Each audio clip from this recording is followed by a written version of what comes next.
Every year, the UN Sustainable Development Solutions Network publishes the World Happiness Report, and guess who topped the list again? Finland. Wow, what a shocker, and this is Finland's fourth time in the lead. This year on March 20th, 2021, the World Happiness Report gave a list with the happiest countries. First is Finland, then Iceland, Denmark, Switzerland, the Netherlands, Sweden, Germany, Norway, New Zealand, and then Austria. But this list is wrong and right at the same time, depending on how you look at it. Happiness is such a vague term, even if it's one word. There's so many different definitions of happy, and the happy World Happiness Report used is probably different from many others. So let's go around the internet and see what different websites have to say. Okay, as most of us do, we first go to Google. Okay, this is what Google says. Feeling or showing pleasure or contentment.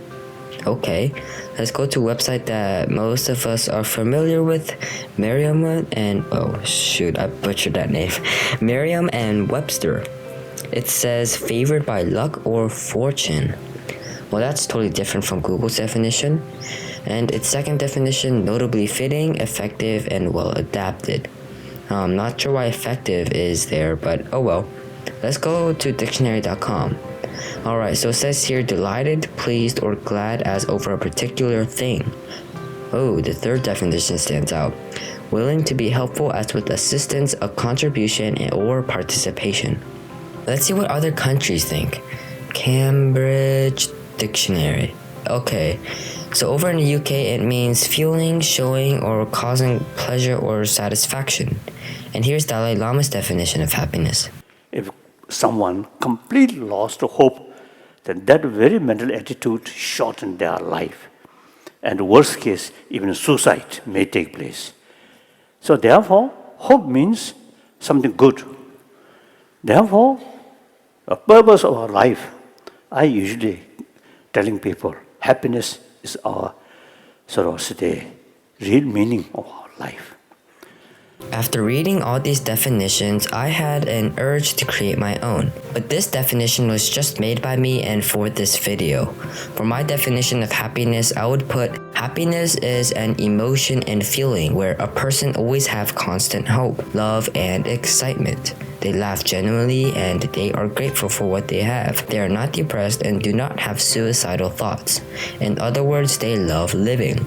And I think my definition is right because being happy is an emotion. It's not a quality of life. Okay, so now knowing the definition of happiness, let's see how the World Happiness Report calculates its happiness. And before I go any further, I just want to preface that happiness is really hard to calculate. You never know if someone is lying about their happiness or they're just saying they're happy. Or when people think they're not happy when in reality they are. And some people might trick themselves into being happy, or society forces them to say that they're happy. And someone might have been drunk when they were being surveyed. Maybe that's why Finland is ranked so high, and not so coincidentally, 9 countries were within the top 50 countries with the highest alcohol consumption. Norway's a bit down, but they have this guy.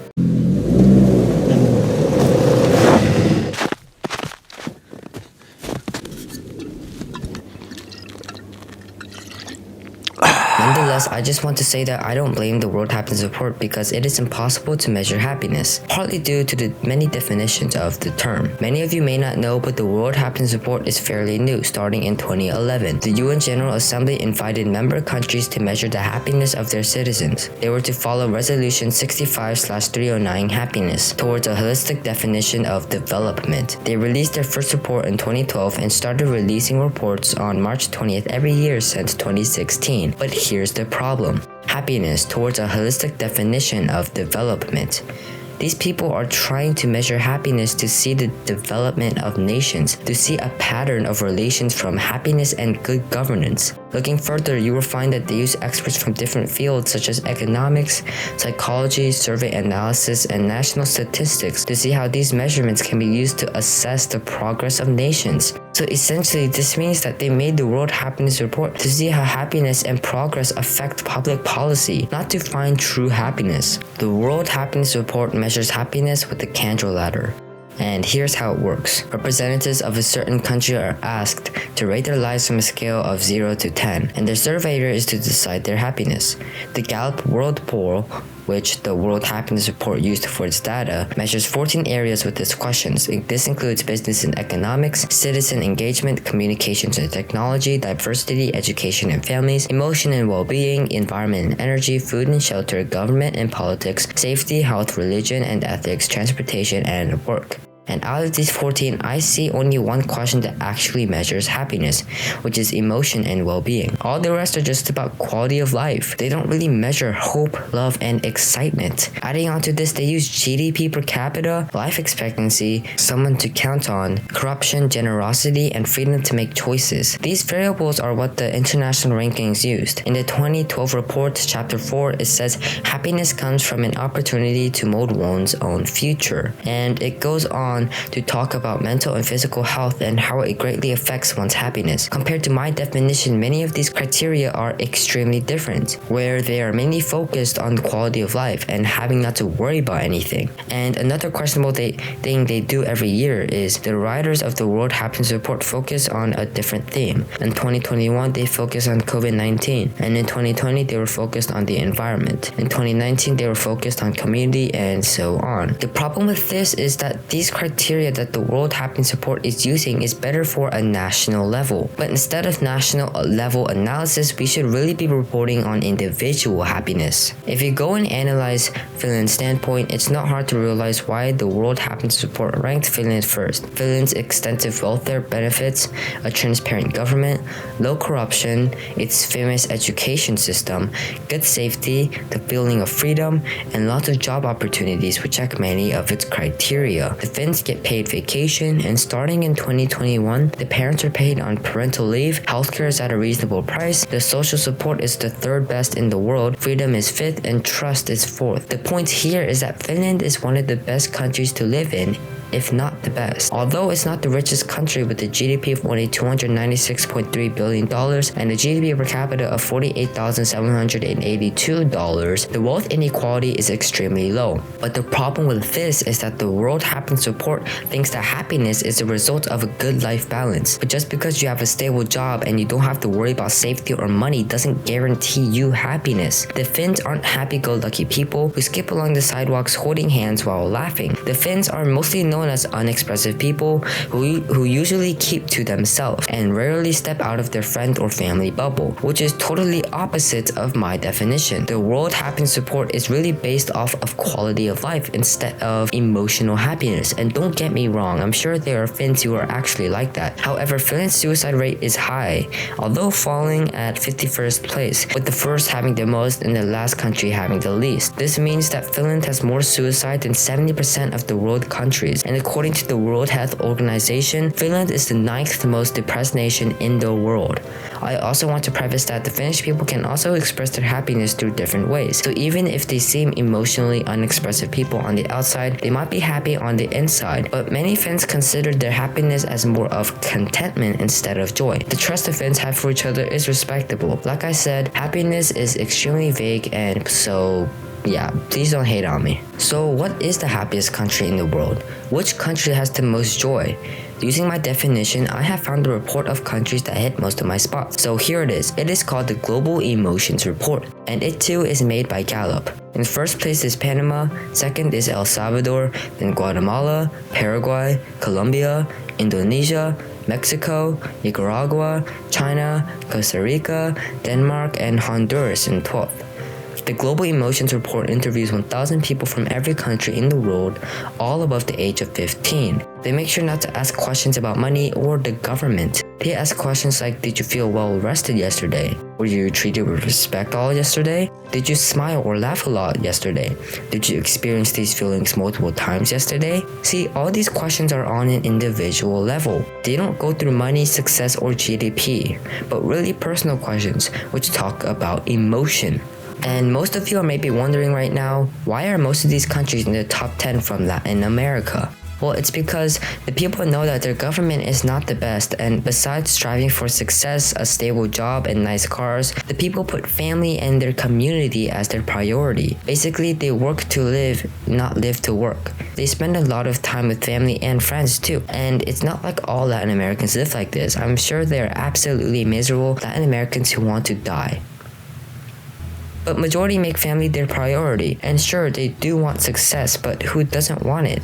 But rather than those motivational speakers who tell you to wake up at 5 in the morning and to not care about family and to work 24 hours a day to achieve your dreams, the Latin American countries have this mentality where it is better to love and laugh right now while you can. Also, healthcare is thought to be a basic human right in Latin America. Even in poor and rural areas, they can still get access to free healthcare. The term money can't buy happiness is also a popular term there, and it sure is true, given the fact that Latin America isn't exactly the richest region in the world. But stuff like religion also make them grateful for what they have and cherish family and friends more. Latin America is extremely religious, and around 70% of the country are Christian, majority being Catholic. The rest of the 30% has probably soccer as their religion. However, I'm not too satisfied with this list too. This list is only good for joy, and if you notice carefully, the questions asked by the Gallup Emotions report put yesterday at the end of every question. So Latin Americans may have joy and laughter, but the crime rate is also high, and so is drug use. Their happiness may not be consistent every single day. So I decided to use a list of suicide rates per country. The Latin American countries were mostly in the middle. However, countries in last place were again in a specific region, the Caribbean.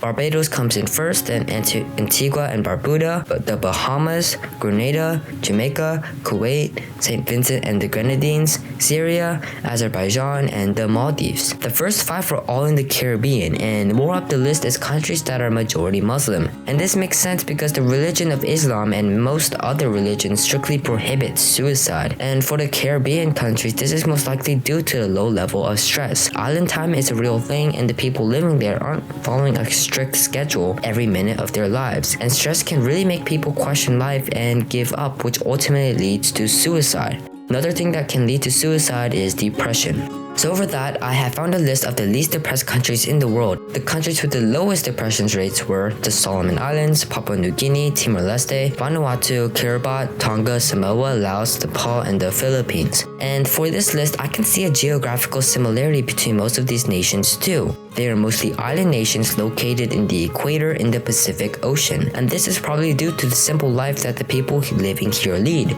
The lives of people living here is extremely simple, and they don't have to impress anyone to be accepted in society. Being part of society is extremely hard in developed nations such as Finland and Nordic countries, whereas people in the island nations just fish and stuff. However, I think Philippines would have been higher on this list if this was made a long time ago. As the Philippines become more urbanized, the people will become more stressed, and stress is very common in cities like Manila already. I think the Philippines living in the countryside really pulled the Philippines up to 10th place. After looking at all these lists, I've come to the realization that location and geography plays a huge part in happiness and culture too. As I explained earlier, less depressed countries are usually countries where they can lead a simple life, and if you look carefully with all these lists, you can see the geographical similarity, and I think that culture has a huge part to play in it. And also weather. Finland, Norway, and Sweden receive less sunlight than the majority of the world, so they might be more depressed because of the weather and the darkness. These differences all led me to the realization that happiness is more impossible to measure. So just for fun, I decided to make my own list of the happiest countries, so here it goes. First is El Salvador, then Norway, Paraguay, Finland, Denmark, Guatemala, Iceland, Switzerland, Panama, and then Sweden. So this list was a mix of the Global Emotions report and the Global Happiness report. Maybe this list is super stupid to you, and that's okay. By your definition, Finland may be the happiest. In Dalai Lama's terms, maybe Panama is the happiest. But what I can say confidently is that Finland is not the happiest country in the world. But, big but, it is one of the happiest countries in the world.